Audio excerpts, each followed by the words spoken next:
Hello hi everyone, मेरो दोस्रो ब्लगमा स्वागत छ सबैलाई। अहिले चाहिँ म स्वयम्भू आइपुगेको अवस्था गाइजहरू साथीहरू।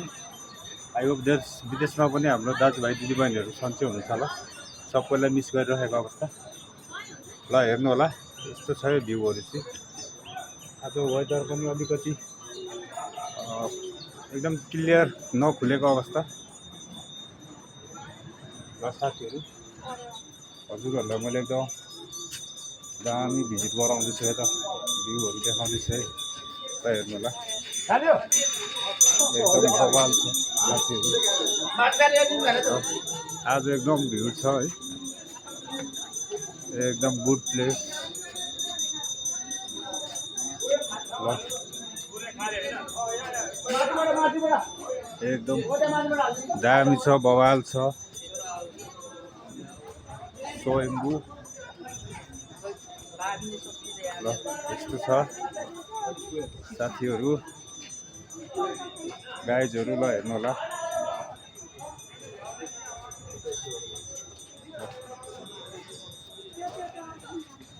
ल ल गाइज गाइज गाइज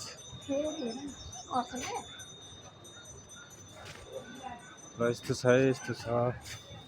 यहाँ काम चल्दैछ ध्वजा लगाउने है। अब यहाँ यस्तो छ,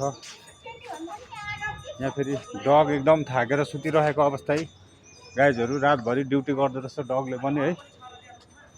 ल एकदम बवाल छ, हेर्नु होला है त।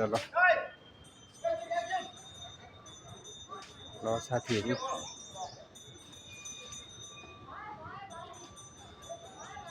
लै साथीहरू, हजुरहरूले चाहिँ अलिकति माया सपोर्ट गर्नु पऱ्यो क्या।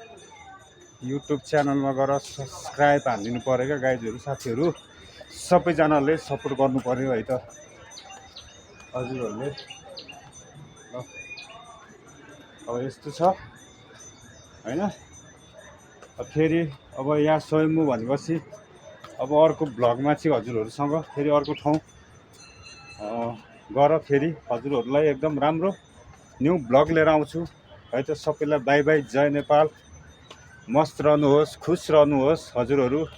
देश विदेशमा सबैजनालाई बाई बाई है त।